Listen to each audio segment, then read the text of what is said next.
Imagine só, um homem que mudou o curso da história, cujo nome ainda ecoa com admiração nos quatro cantos do mundo. Esse homem é Alexandre, o Grande da Macedônia, nascido em meio ao esplendor de Pela, a capital do reino, num dia de julho entre os anos 20 e 21 do ano 356 a.C. Não foi um nascimento qualquer, foi o início de uma lenda. Seu pai, Felipe II, já era uma figura imponente antes mesmo de Alexandre vir ao mundo. Coroado rei 3 anos antes do nascimento do filho, Felipe não perdeu tempo, expandiu fronteiras, consolidou poder e lançou as bases para que seu herdeiro pudesse ir além do imaginável. Não era apenas um governante habilidoso, era um estrategista brilhante, um conquistador nato, um homem que encarnava o melhor da cultura grega, apesar de muitos o rotularem injustamente como um bárbaro inculto. Sua visão transformou a Macedônia em uma potência, preparando o terreno para as conquistas que viriam. E a mãe? Olímpia, uma mulher de origem nobre, filha do rei Neoptólemo de Epiro, um reino que se estendia pelas terras que hoje conhecemos como sul da Albânia e noroeste da Grécia. Diz a lenda que seu casamento com Felipe foi marcado por um sinal divino. Um raio teria cortado os céus durante a cerimônia, como se Zeus próprio abençoasse a união. Alguns até murmuravam que Alexandre não era filho de um mortal, mas do próprio deus do Olimpo. Fantasia ou não, o fato é que o menino nasceu com um destino traçado, seria o herdeiro de um império em ascensão. Mas não pense que tudo foi fácil. Felipe tinha outros filhos, frutos de alianças políticas, e a corte macedônia era um campo minado de intrigas. Mesmo assim, Alexandre se destacou desde cedo, carregando no sangue a ambição do pai e a astúcia da mãe. Enquanto isso, o mundo grego vivia um momento de transformação. A Grécia não era um bloco único, mas uma teia de cidades-estado independentes, Atenas, Corinto, Esparta entre outras, espalhadas pelo continente e pelas ilhas do Egeu. Essas cidades, outrora unidas contra a ameaça persa, agora se digladiavam em guerras intermináveis como a Peloponesa, que durou 27 anos e deixou todos exaustos. Esparta, vitoriosa em 404 a.C., não conseguiu manter sua hegemonia por muito tempo. A oportunidade era perfeita para quem soubesse aproveitá-la. E Felipe soube. Com mão de ferro, ele unificou as tribos do norte, submeteu rivais e expandiu seu domínio dos Balcãs até o Peloponeso. Em 338 a.C., na Batalha de Queroneia, esmagou a resistência de Atenas e Tebas, consolidando a Macedônia como a grande potência da região. Mas seu maior legado não foi o território conquistado, e sim o filho que deixaria para trás, um jovem pronto para levar adiante um sonho ainda maior, porque Alexandre não nasceu para ser apenas um rei. Nasceu para ser o maior conquistador que o mundo já viu. E sua história, meu amigo, está apenas começando. Imagine só, as fontes que nos restam sobre Alexandre são como fragmentos de um mosaico épico, cada uma adicionando uma cor, um detalhe, uma sombra à figura desse gigante da história. E que fontes! Não são meros registros secos, mas narrativas vibrantes, escritas por mãos que tremiam de admiração ou de horror diante do que ele realizou. Temos Arriano de Nicomédia, o meticuloso estrategista romano que no século II, reconstituiu a anábase de Alexandre, palavra que em grego, lateja com o ritmo de uma marcha implacável. Ele não apenas descreveu as campanhas, ele nos fez sentir o pó das estradas da Báctria, o peso das decisões tomadas às margens do Indo. E não estava sozinho. Plutarco, o mestre das vidas paralelas, teceu a biografia de Alexandre com fios de ouro, comparando-o aos maiores heróis da Grécia e de Roma, como se quisesse provar que a grandeza não tem época, apenas nomes. Mas espere, há mais. Diodoro Sículo, aquele sábio de Sicília, mergulhou nas crônicas perdidas e nos deixou um relato tão denso que parece um baú transbordando de mapas, batalhas e intrigas. E então vem Quinto Curcio Rufo, o romano do século I, cuja história de Alexandre Magno, a única que nos chegou completa em latim, é como o espelho que reflete não só o conquistador, mas também o fascínio e o terror que ele inspirava em Roma séculos depois. Até Frontino, o engenheiro militar, resgatou pedaços dessa história em sua epítome, como quem recolhe joias entre ruínas. E aqui está o mistério, o drama. Todos eles escreveram séculos após a morte de Alexandre. As fontes originais, aquelas escritas por homens que viram seus olhos brilhar, que ouviram suas ordens, se desvaneceram como fumaça. Entre elas, a obra de Claro de Sole, um grego que acompanhou o próprio Alexandre e deixou um relato tão vivo que Plutarco chamava de o mais confiável. Mas o tempo, esse ladrão implacável, roubou-nos suas palavras. Restam apenas ecos, citações em outros textos, como se a história mesma estivesse nos desafiando. Reconstruam-me se forem capazes. e nós aceitamos o desafio, porque além dos cronistas, temos os vestígios.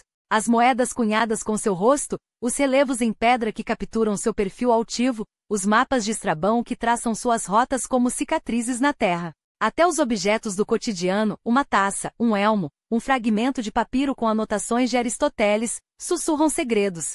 Juntos, eles formam um quebra-cabeça que, peça por peça, revela não só o que Alexandre fez, mas quem ele era. E quem era?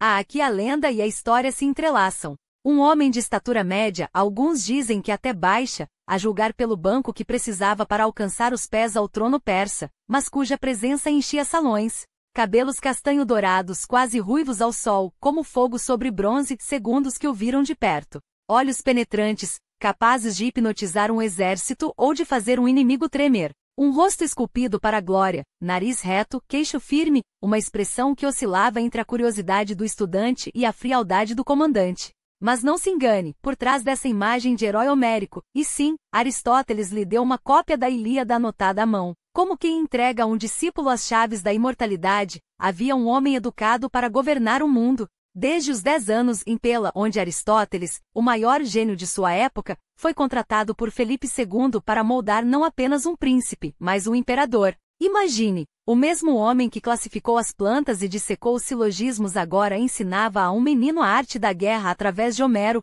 a política através da retórica, a ciência através da observação. Alexandre não aprendeu apenas a ler, aprendeu a conquistar com a mente antes de fazê-lo com a espada. E que sala de aula! Ao seu lado, os filhos da nobreza macedônia, Efestião, que seria seu irmão de alma, Cassandro, futuro rei, Ptolomeu, que um dia fundaria um império no Egito. Eles brincavam, competiam, sonhavam juntos.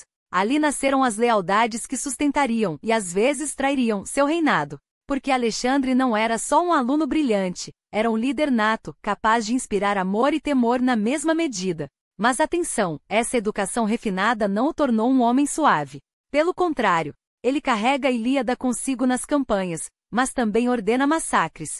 Ama a poesia de Píndaro, mas incendeia Tebas até reduzir suas muralhas a cinzas. Financia artistas e filósofos, mas escrava cidades inteiras sem pestanejar. É um gênio e um monstro, um sonhador e um carniceiro, e é exatamente isso que o torna tão fascinante. Porque no fim das contas, Alexandre não é apenas um nome nos livros.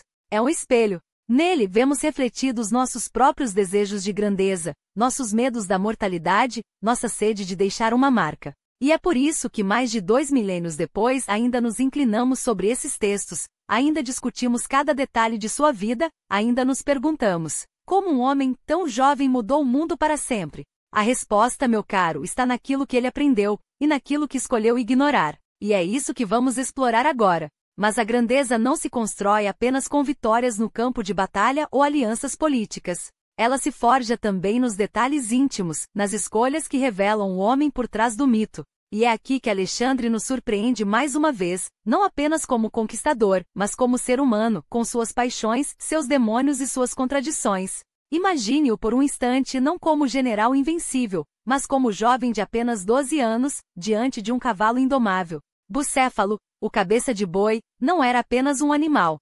Era um desafio lançado pelo destino. Um corcel negro, imponente com uma marca branca em forma de estrela na testa e uma cicatriz na coxa, como se o próprio Olimpo o tivesse marcado para a grandeza. Os comerciantes o ofereciam a Felipe por um preço exorbitante, 13 talentos, uma fortuna. Mas o rei, pragmático, via apenas um animal selvagem, impossível de ser domado. Até que Alexandre, com a audácia que já o definia, fez um pedido ousado: deixe-me tentar. Se eu falhar, pagarei o preço do cavalo. O que se seguiu não foi apenas um ato de domar um animal, foi uma lição de genialidade.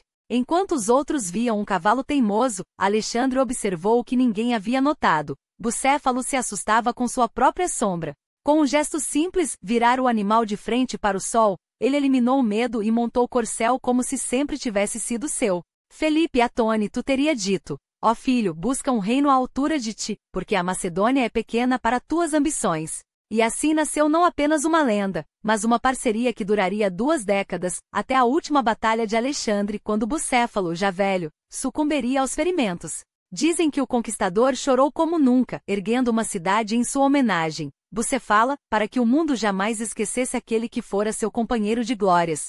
E falando em companheiros, Aqui reside um dos maiores enigmas de Alexandre, suas relações pessoais. Os cronistas sussurram, as fontes se contradizem, e a história, como sempre, se deleita com os mistérios. Plutarco nos conta de Hefestião, o amigo de infância, o confidente, aquele por quem Alexandre chorou como por nenhum outro quando a morte o levou na Índia. Para mim, ele era tudo, teria dito o rei, ordenando funerais dignos de um deus. Alguns veem nisso a prova de um amor que ultrapassava a amizade. Outros, a lealdade extrema de um guerreiro por seu irmão de armas. Mas quem ousa definir o coração de um homem como Alexandre? Sua vida foi uma tapeçaria de paixões intensas pelo vinho, como amava os banquetes regados a néctar de Dionísio, pela cultura, pelos homens e mulheres que cruzaram seu caminho. Roxana, a princesa bactriana de beleza lendária, Barsine, a nobre persa que lhe deu um filho, Estatira, a filha de Dário, casada em um gesto político que se tornou afeto genuíno. E é claro, Hefestião, cuja sombra o acompanhou até o fim. Mas não se engane, essas relações não eram frivolidades. Eram peças de um tabuleiro muito maior. Alexandre sabia que um império não se sustenta apenas pela força das armas, mas pela teia de lealdades que se constrói. Cada aliança, cada casamento, cada amizade era um movimento calculado, ainda que no fundo, seu coração muitas vezes falasse mais alto que a razão. E foi justamente essa dualidade, o estrategista frio e o homem apaixonado, que o tornou tão fascinante. Enquanto isso, a Macedônia fervilhava. Felipe, o arquiteto do império, tecia suas últimas jogadas. As cidades gregas, unidas à força sob a Liga de Corinto, resmungavam, mas não ousavam se rebelar. Até que em 339 a.C., a faísca acendeu. A Quarta Guerra Sagrada, um conflito que colocaria pai e filho lado a lado no campo de batalha pela última vez. Em Queroneia, Alexandre, com apenas 18 anos, liderou a cavalaria macedônia em uma manobra tão brilhante que decidiu a vitória. Os gregos, orgulhosos em sua democracia, viram-se humilhados por um adolescente que lutava como se fosse imortal. Foi ali, entre o sangue e a poeira, que o mundo compreendeu. Um novo tempo havia chegado. Mas a glória tem seu preço.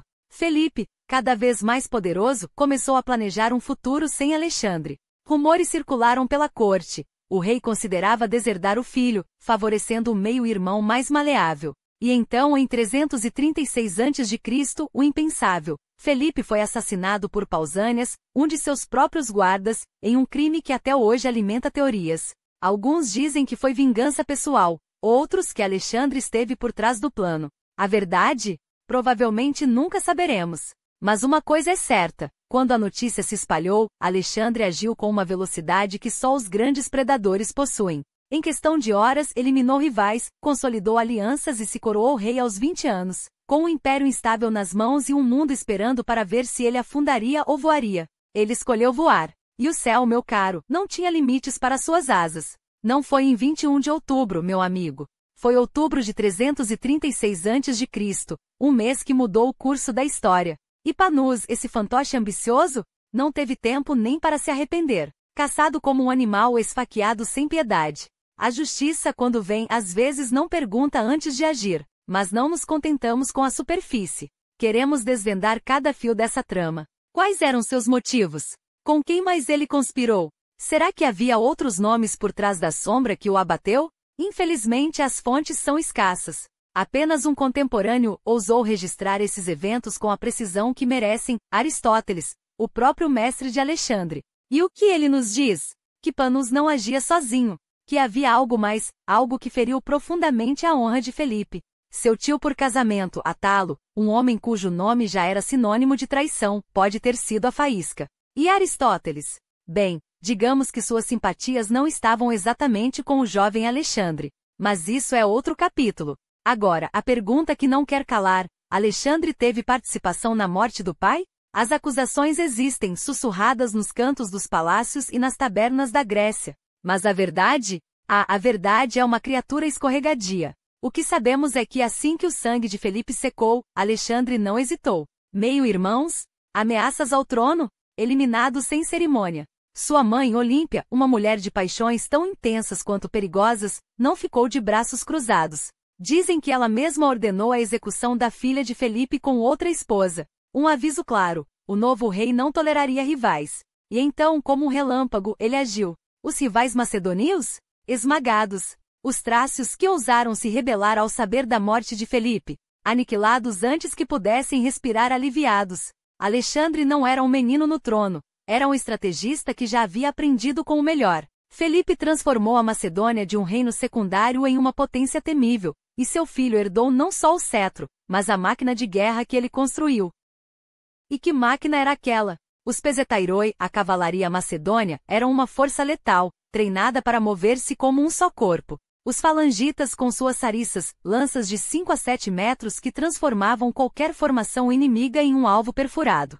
Felipe havia aperfeiçoado essa tática, inspirado nos hoplitas gregos, mas levando-a a um nível nunca visto. A falange macedônia não era um muro, era uma tempestade.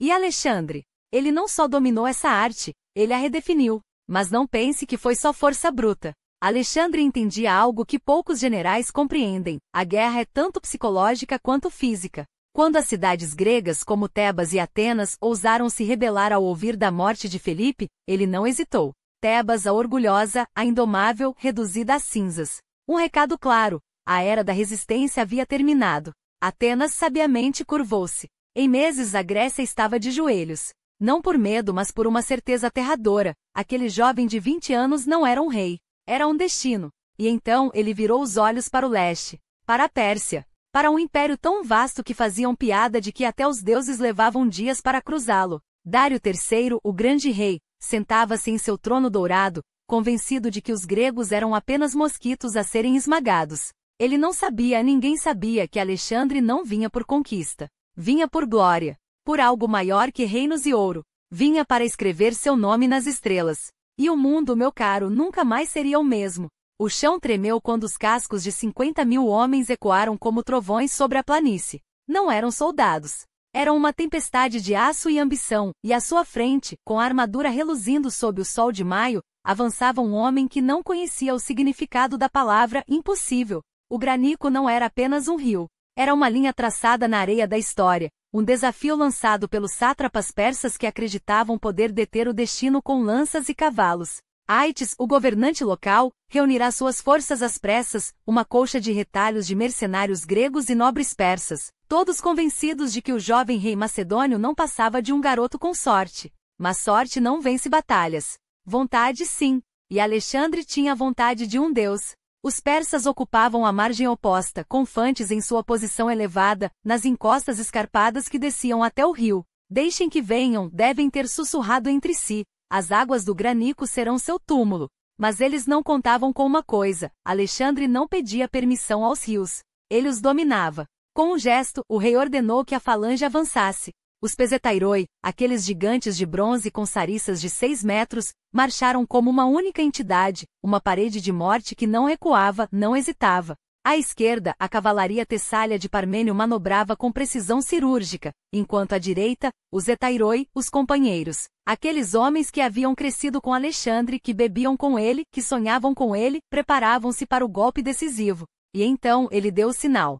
Com um grito que ecoaria por séculos, Alexandre esporou bucéfalo adiante, cortando as águas do Granico como se fossem névoa. Os persas, atonitos, viram aquele clarão de armadura dourada se aproximar não como um homem, mas como um presságio. As primeiras lanças inimigas quebraram-se contra seu escudo. A segunda leva foi desviada com um golpe de chifos tão rápido que os olhos mal registraram. E quando o terceiro ataque veio, Alexandre não recuou. Ele saltou. Cravaram as esporas no flanco do cavalo do sátrapa Reumitres e o derrubou com um golpe que abriu sua garganta como um sacrifício aos deuses.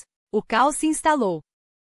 Os mercenários gregos, traidores de sua própria raça, tentaram resistir, mas como lutar contra um homem que já havia decidido que a morte não era uma opção? A falange macedônia, implacável, empurrou-os de volta para o rio, onde as águas se tingiram de vermelho. Os nobres persas, em suas armaduras de ouro, caíram um a um, suas cabeças rolando como frutas maduras colhidas por uma foice. E os companheiros? Eles lutavam não por um rei, mas por um irmão.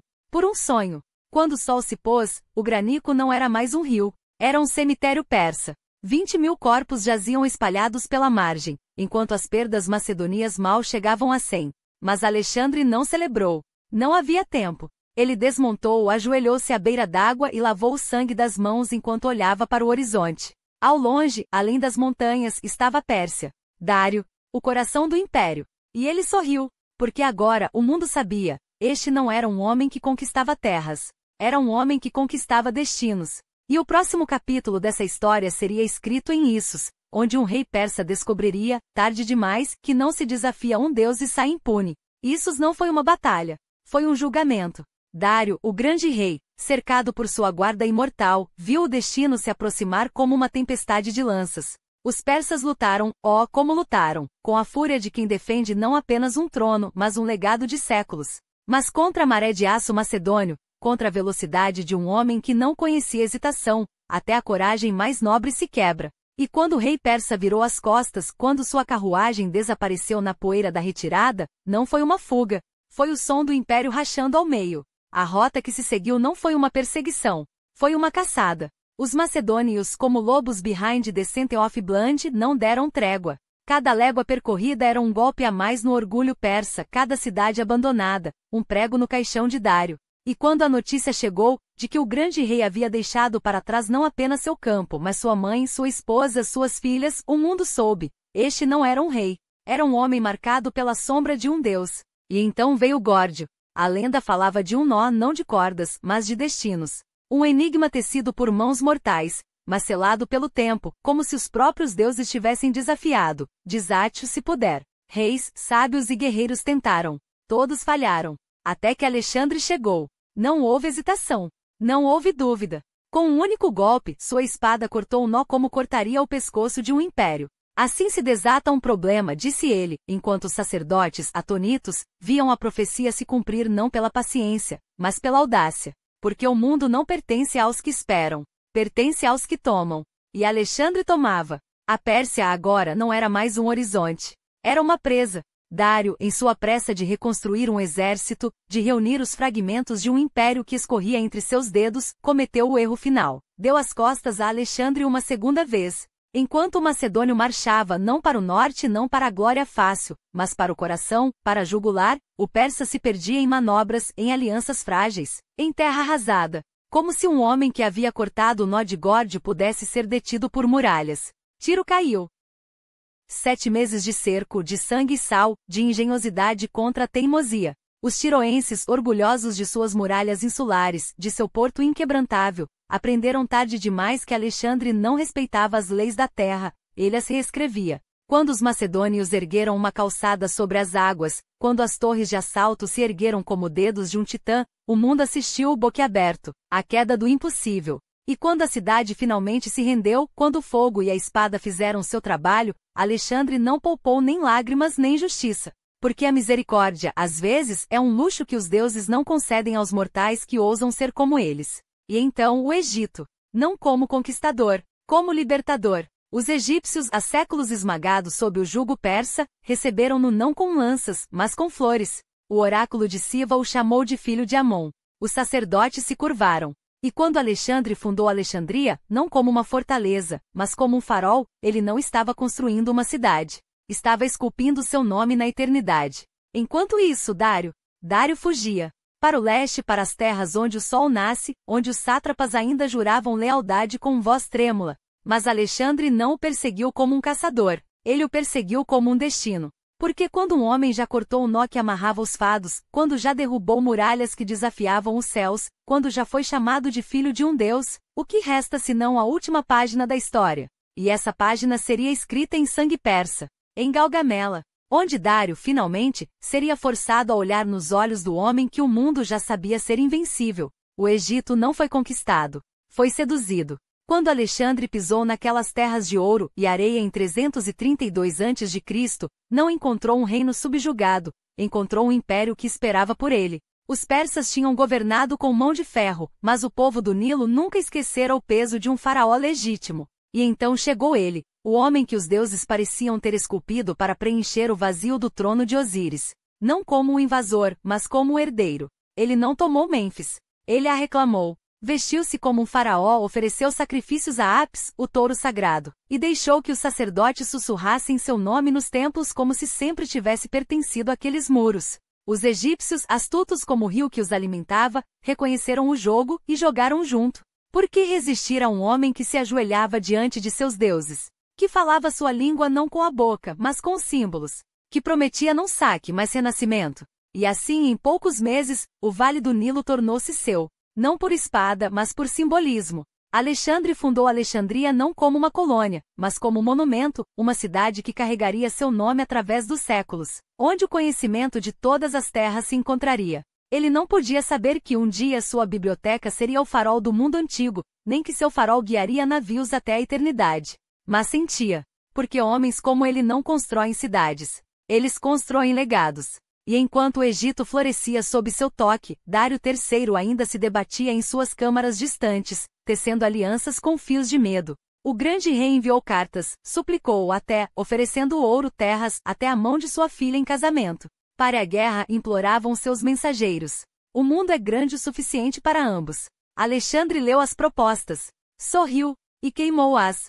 Porque um homem que já havia domado o Nilo não negocia com o passado. Ele o enterrar. E em outubro de 331 a.C., quando o exército macedônio marchou para Nordeste, rumo às planícies de Galgamela, não era apenas uma batalha que se aproximava. Era o julgamento de um império. Dário havia reunido tudo o que restava de sua glória, uma legião de homens tão vasta que os cronistas atordoados inventaram números, 100.000, 1.000.000, como se a própria terra tremesse sob seus pés. Carros falcados reluziam ao sol, elefantes de guerra rugiam, e a cavalaria persa, orgulhosa como o vento do deserto, prometia esmagar os invasores do ocidente. Mas Alexandre não via números. Via fraquezas. Ele conhecia o medo que corroía as fileiras persas, o medo de um rei que fugira em issos, de generais que trocavam lealdades como moedas. Conhecia a arrogância de Dário, que acreditava que o tamanho de um exército decidia a história. E acima de tudo, conhecia a si mesmo. O único homem naquele campo que já havia vencido a morte antes mesmo de a batalha começar. Quando os dois exércitos se encontraram, não foi um choque de armas. Foi um duelo de destinos. Os persas avançaram como uma maré, confiante em sua superioridade. Mas Alexandre não lutava como eles. Ele lutava como o Nilo, inundando onde menos se esperava. Sua falange, disciplinada como aço, abriu brechas onde a cavalaria persa tropeçava em sua própria desordem. Os carros falcados tão temidos viraram-se contra seus donos, transformados em armadilhas por lançadores de dardos que sabiam exatamente onde golpear. E quando Dário mais uma vez viu seu centro desmoronar, não houve heróis para segurar a linha. Só houve poeira. E o eco de um nome gritado pelo vento. O Basileus. O Basileus. Dário fugiu. Seu exército desfeito. Seu império, uma casca vazia. E Alexandre, sem sequer tirar o sangue da espada, virou-se para o leste. Porque Persépolis não se tomava com misericórdia. Tomava-se com fogo. E agora o mundo tremia. Porque Persépolis não fora apenas uma cidade conquistada. Fora um aviso. Um grito de guerra ecoando além das montanhas, além dos desertos, até os confins onde o próprio sol parecia hesitar. Os persas, outrora senhores de um império que se estendia como sombra de Deus, agora corriam. Dário, o grande rei, reduzido a um fugitivo, um espectro perseguido por suas próprias sombras. E quando seu corpo foi encontrado, traído, esfaqueado por Bessos, aquele em quem confiou, o último fio que sustentava a dinastia aquemênida se rompeu. Não com o estrondo, mas com o silêncio de um império que soube, finalmente, que estava morto. Alexandre não chorou. Não havia tempo para lamentos quando o destino batia a porta com uma espada na mão. Bactria caiu como um fruto maduro. As terras que hoje chamamos Afeganistão, outrora joia da coroa persa, agora se curvavam, não sem resistência, não sem dentes cerrados, mas curvavam-se. Os senhores locais, aqueles que ainda ousavam erguer a cabeça, foram dominados ou seduzidos. Roxana, filha de um nobre bactriano, tornou-se mais do que uma noiva, tornou-se um símbolo. Seu casamento não foi apenas uma união de corpos, mas de sangue e ambição. Os macedônios murmuravam, os gregos franziam a testa, mas Alexandre não governava para eles. Governava para a história. E a história exigia mais. O Hinduku, essas montanhas que cortam o céu como cicatrizes de titãs, não o deteriam. Seus homens exaustos com os pés sangrando e os pulmões queimando pelo ar rarefeito seguiam. Porque seguiram-no quando cruzou o Helesponto. Seguiram-no quando o deserto bebeu sua sede. Seguiriam-no até o fim do mundo, se ele assim ordenasse. E então lá estava ele, a Índia. Não a Índia dos mapas gregos, cheia de monstros e lendas, mas a terra real, fervilhante, rica, perigosa. O rio Indo, largo como o mar, serpenteava pela planície, e além dele, diziam, havia reinos com elefantes de guerra, exércitos maiores que tudo que já haviam visto, riquezas que fariam até Croeso parecer um mendigo. Heródoto falará dessa terra em suspiros, como quem descreve um sonho. Alexandre não sonhava. Alexandre conquistava. Mas até mesmo os deuses têm limites. Seus homens, aqueles que sobreviviam, olhavam para o horizonte com olhos vazios. Não eram mais os jovens que cruzaram a Ásia cantando hinos a Aquiles. Eram fantasmas com armaduras, carregando o peso de anos de sangue e poeira. Quando Alexandre ergueu a voz e falou em marchar além do Indo, além do Ganges, até onde o oceano engolia a terra, houve um silêncio. Um silêncio que gritava. E então Coeno, o velho general, o homem que o salvara no granico, adiantou-se. Não com uma espada, mas com palavras. Rei, os homens não aguentam mais. Eles te seguiram até aqui, mas não são imortais. Deixa-os voltar. Deixa-os ver suas casas antes que morram. Alexandre olhou para o rio. Olhou para o céu. Olhou para o nada que se estendia além. E pela primeira vez recuou. Não por medo. Não por fraqueza. Mas porque até mesmo fogo precisa de lenha para queimar. E seus homens eram a última brasa de um império que já consumira tudo. Então voltaram. Mas não sem antes deixar uma marca. Não sem antes fundar cidades que levariam seu nome. Não sem antes semear o medo e a admiração em cada reino que ousasse olhá-lo nos olhos. Quando cruzaram o deserto de Gedrósia, quando milhares caíram sob o sol implacável, quando a sede os fez beber sangue de animais e sua própria urina, ninguém reclamou. Porque tinham visto o fim do mundo. E o fim do mundo tinha o rosto de Alexandre. Mas não era apenas a terra que os esperava. Era o destino. Quando Alexandre voltou seus olhos para o leste, não era um homem movido pela ambição comum. Era um titã que já havia esmagado impérios sob suas sandálias. E agora, com 50.000 almas a seu comando, ele avançava como uma tempestade sobre a Índia. Não como um conquistador, mas como o próprio veredicto dos deuses. O passo de Caiba, aquelas gargantas traiçoeiras onde o ar rareava e os homens tremiam, não foi obstáculo, foi um portal. E do outro lado, o reino de Porus aguardava, estendido sobre as planícies férteis do Punjab, onde o rio Idaspe serpenteava como uma promessa de glória ou uma armadilha mortal. Eles se encontraram em Idaspes. Não foi uma batalha. Foi um duelo entre dois mundos. Porus, o rei dos Pauravas, ergueu-se sobre seu elefante de guerra como uma fortaleza viva, suas tropas uma maré de aço e determinação. Alexandre, montado em bucéfalo, não liderava um exército, ele era a encarnação da estratégia pura, um gênio que transformava o caos em arte. Quando as linhas se chocaram, quando os elefantes esmagaram fileiras de falanges e a cavalaria macedônia rasgou as asas do inimigo, o mundo deve ter contido a respiração. Porque ali na lama e no sangue não se decidia apenas um reino, decidia-se se o homem poderia, de fato, dominar o impossível. E Porus caiu, não como um derrotado, mas como um rei que finalmente reconheceu seu igual. Alexandre não o humilhou, não o acorrentou como escravo. Em vez disso, estendeu a mão e lhe deu de volta seu reino ampliado, enobrecido, como se dissesse: aqui está o preço da sua coragem. Porque o macedônio não conquistava terras, ele conquistava almas. E quando fundou Alexandria Nicaeia e Alexandria Bucéfala às margens do Idaspes, não estava apenas marcando território, estava escrevendo seu nome na eternidade, ao lado do cavalo que o carregara através de desertos e sonhos.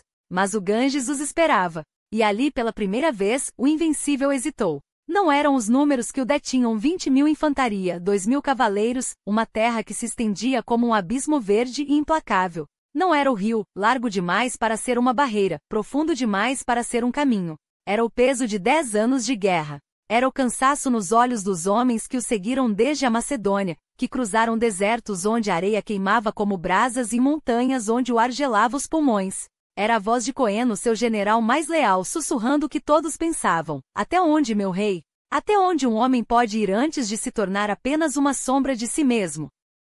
Alexandre poderia ter avançado. Poderia ter jogado seus homens contra o Império Nanda, contra exércitos que diziam ser tão numerosos quanto as estrelas. Poderia ter morrido ali, nas margens do Ganges, como um louco que confundiu grandeza com autodestruição.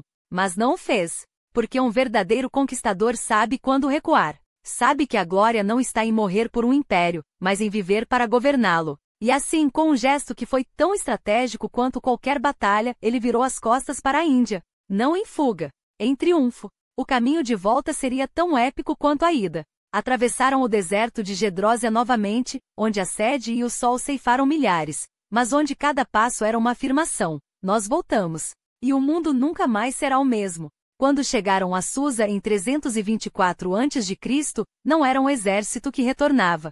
Era uma lenda encarnada. E ali, entre os palácios que outrora pertenciam a Dário, Alexandre começou a tecer algo maior do que conquistas, um império de culturas, de leis, de sonhos fundidos no cadinho do seu gênio. Ele recompensou seus veteranos com terras e ouro, não como um pagamento, mas como uma promessa: vocês não são soldados. São os pilares do novo mundo.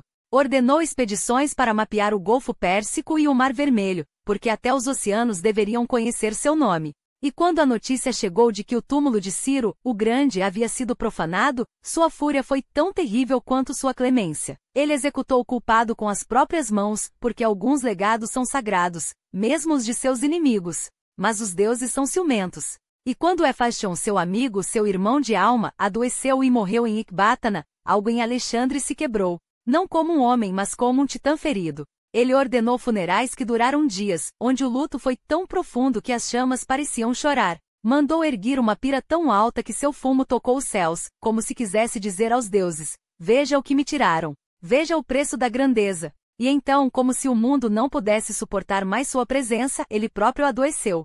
Não foi uma morte. Foi um eclipse. Em junho de 323 a.C., aos 32 anos, Alexandre, o Grande, fechou os olhos pela última vez. Não em uma batalha, não por uma traição, mas como se o próprio destino soubesse que nenhum homem poderia carregar tanto fogo sem se consumir. E quando seu último suspiro deixou seu corpo, não foi um império que morreu. Foi uma era. Imagine um mundo onde as fronteiras não são muros, mas pontes. Onde o sangue de gregos e persas não se derrama em batalhas, mas se mistura em alianças. Onde o orgulho de um império não se mede pela quantidade de terras conquistadas, mas pela riqueza de culturas que o tecem. Alexandre não sonhava pequeno, ele sonhava em cores. E assim nasceu a mais ousada das visões, as bodas de Susa. Não foram casamentos. Foram declarações de guerra contra a divisão. Em 324 a.C., na opulenta capital persa, 10.000 soldados macedônios e gregos uniram-se a mulheres persas, báctrias, sogdianas, filhas dos mesmos povos que anos antes tremiam sob suas espadas. Mas agora não havia conquistadores nem conquistados. Havia apenas noivos e noivas, trocando juramentos sob o mesmo céu que testemunhara suas guerras. Alexandre não apenas permitiu esses casamentos, ele os ordenou. E para provar que não se tratava de mera estratégia, mas de convicção, ele próprio tomou por esposa Estateira, a filha mais jovem de Dário III, o rei persa que outrora desafiara. Sua outra esposa, Paris, era filha de Oxiartes, um nobre da Báctria. E sua terceira, Roxana, a princesa sogdiana cujo nome significava pequena estrela, já lhe deram um herdeiro. Era a política transformada em poesia. Ou seria a poesia disfarçada de política? Os gregos, é claro, escandalizaram-se. Como? Murmuravam nas ágoras de Atenas. Nosso rei ajoelha-se como um persa? Beija a terra como um súdito?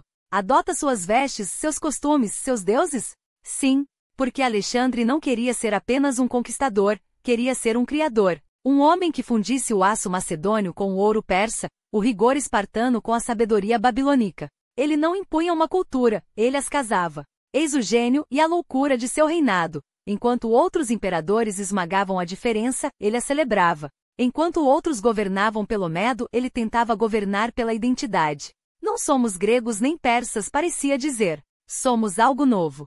Mas a história, como sempre, é escrita com sangue e tinta, e a tinta muitas vezes seca antes que o sangue pare de jorrar. Os macedônios, acostumados à disciplina feroz de Felipe II, olhavam com desconfiança para aquelas cerimônias persas, para aquelas prostrações diante do trono, para aquele rei que agora usava o diadema e a túnica real dos Aquemênidas. Isso não é realeza, rosnavam. Isso é teatro. E quando Alexandre, em um gesto de unificação, ordenou que seus generais também se casassem com nobres persas, o murmúrio tornou-se rugido, até que em Opis a faísca virou incêndio. O exército, exausto após anos de campanha, recusa-se a marchar mais. Não querem mais conquistas. Querem lares. Querem suas mulheres gregas, seus filhos macedônios, suas terras no Peloponeso. E quando Alexandre, furioso, executa 13 dos líderes da revolta e os substitui por persas, o abismo entre ele e seus homens torna-se intransponível. Ele nos trocou por eles, acusavam. Não, ele tentava fazer deles um só povo. Mas a história, infelizmente, não premia os sonhadores. Premia os sobreviventes. E assim, enquanto Alexandre planejava sua próxima campanha e a conquista da Arábia, o domínio do mundo conhecido, Seu corpo, esse mesmo que cruzara desertos e escalara montanhas, começou a traí-lo. Primeiro, uma febre. Depois, dores queimando como fogo. Os médicos suspeitavam de tifo, de malária, de envenenamento. Os rumores, é claro, falavam em traição. Afinal, quantos inimigos não desejariam ver o grande cair? Quantos generais macedônios não odiavam sua persianização?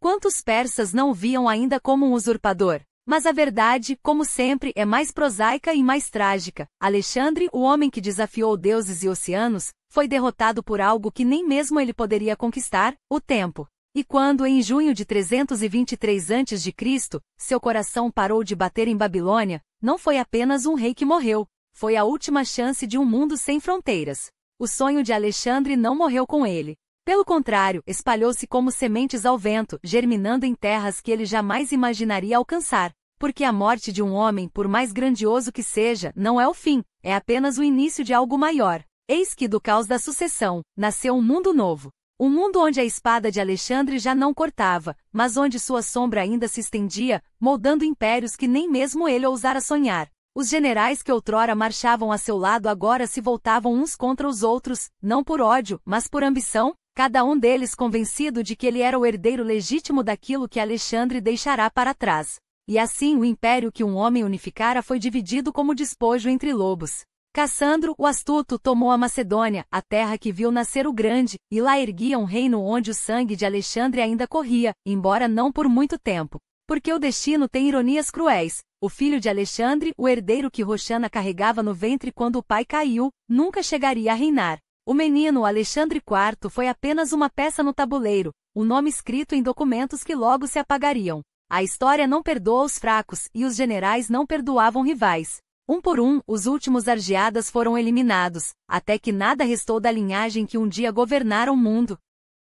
Enquanto isso no Egito, Ptolomeu, aquele que um dia salvara Alexandre nas margens do Granico, tecia sua própria teia de poder. Ele não queria apenas um reino, queria um legado. E em Alexandria, a cidade que levava o nome do homem que a sonhara, ele ergueu algo mais duradouro que exércitos, um farol para o conhecimento. A biblioteca de Alexandria não era apenas um depósito de rolos de papiro, era o coração pulsante de uma nova era. Lá, sábios de todas as terras, gregos, egípcios, judeus, persas, debatiam filosofia, calculavam a circunferência da terra, dissecavam corpos para entender a vida. Ptolomeu não conquistava territórios, conquistava o futuro. E no Oriente, onde as areias do deserto engoliam os rastros dos exércitos, Seleuco, outro dos companheiros de Alexandre, reivindicava as terras que outrora pertenciam a Dário. Da Mesopotâmia à Bactriana, ele forjava um império onde o grego se misturava ao persa, onde Zeus e Aura Marda dividiam o mesmo altar. Não era mais a Macedônia de Filipe, nem a Pérsia de Xerxes. Era algo novo, um mundo onde as fronteiras eram fluidas, onde as ideias viajavam mais rápido que as legiões. Mas o verdadeiro milagre não estava nos generais, nem nos reinos que ergueram. Estava nas cidades. Em cada praça onde um soldado macedônio plantara uma bandeira, uma polis nascia. Antioquia, Seleucia, Alexandria, nomes que ecoavam o sonho de Alexandre, mas que pertenciam agora a mercadores, filósofos, artesãos. O grego tornou-se a língua dos negócios e da cultura, do mar Egeu ao Indo. Os deuses de Olímpia eram adorados ao lado de Ísis e Mitra. E os homens que um dia se olharam como inimigos agora se casavam, comerciavam, criavam filhos mestiços que carregavam em si o sangue de dois mundos. Foi isso que Alexandre realmente conquistou, não terras mas o tempo. Porque 3 séculos depois de sua morte, quando Roma já estendia suas garras sobre o Mediterrâneo, o mundo ainda falava sua língua, ainda vivia sob a sombra de suas leis, ainda olhava para o horizonte com a mesma fome que o levará até a Índia. Os reis helenísticos podem ter caído, mas a cultura que espalharam essa era imortal. E quando, séculos mais tarde, um jovem general romano chamado Júlio César chorou diante do túmulo de Alexandre em Alexandria, não era pelo homem que pranteava, era pelo sonho. Porque até mesmo Roma, com todo o seu poder, nunca seria tão audaciosa quanto aquele macedônio que ousou acreditar que o mundo poderia ser um só. Alexandre morreu, mas o mundo que ele criou, esse ainda respira. Séculos depois, quando o Império Romano brilhava em seu apogeu, uma verdade permanecia inabalável. Alexandria não era apenas uma cidade, era o coração pulsante do mundo civilizado. A segunda maior metrópole do Império, um farol de saber onde a inteligência não conhecia fronteiras. E o grego? O grego não era mais apenas uma língua, Era o idioma da ambição, da filosofia, da própria razão, espalhando-se pelo Mediterrâneo Oriental como fogo em palha seca, penetrando o Levante, ecoando nas ruínas de Persépolis, sussurrando nos mercados de Babilônia. Os romanos, esses mestres da guerra e da ordem, renderam-se a ele, não por derrota, mas por admiração. No século II a.C., quando as legiões de Roma engoliam os reinos que um dia pertenceram a Alexandre, não foi com espadas que conquistaram suas almas, foi com versos de Homero, com os tratados de Aristóteles, com a arte que transformava a pedra em eternidade. E que arte! Observe o mosaico de Alexandre, essa obra-prima deslumbrante desenterrada em Pompeia, congelada no tempo como um grito de batalha. 5 metros de fúria e genialidade, o jovem rei montado em Bucéfalo, lançando-se contra Dário na planície de Isso. Não é apenas uma cena, é um símbolo. Um lembrete de que até mesmo os imperadores romanos, em suas vilas suntuosas, curvavam-se diante da sombra de um macedônio. Júlio César, seu herdeiro espiritual, chorou sobre um túmulo vazio. Augusto, o primeiro dos Césares, peregrinou até Alexandria só para tocar o que restava do sonho. Porque Alexandre não era apenas um homem, era uma ideia.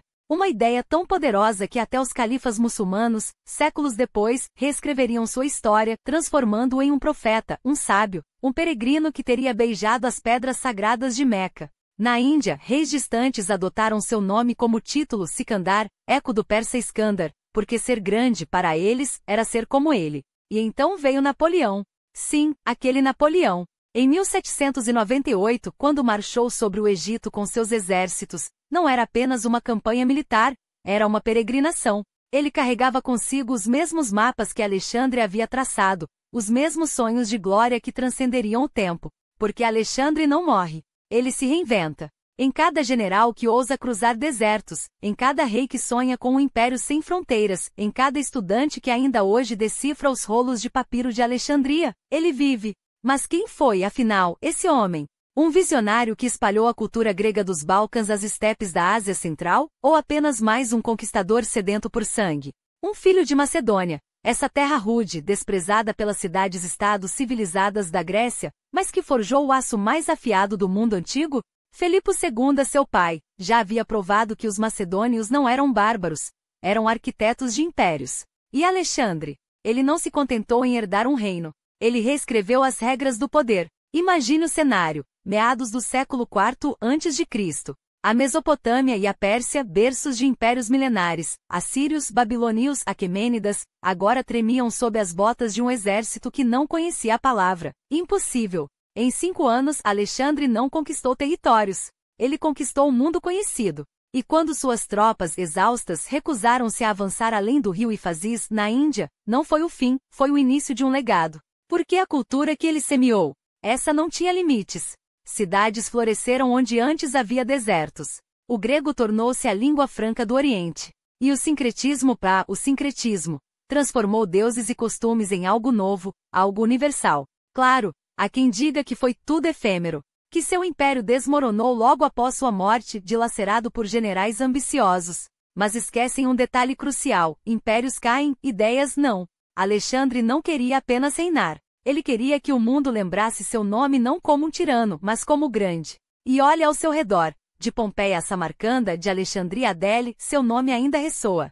Poucos na história merecem esse título. Poucos o carregam com tanta justiça. Então me digam, comandantes e sonhadores, foi um gênio da estratégia ou um louco inspirado? Um unificador de culturas ou um destruidor de mundos? Deixem suas respostas nos comentários, porque a história, afinal, é escrita por aqueles que ousam questioná-la. E você? O que faria se tivesse um exército, um sonho e um mundo inteiro para conquistar?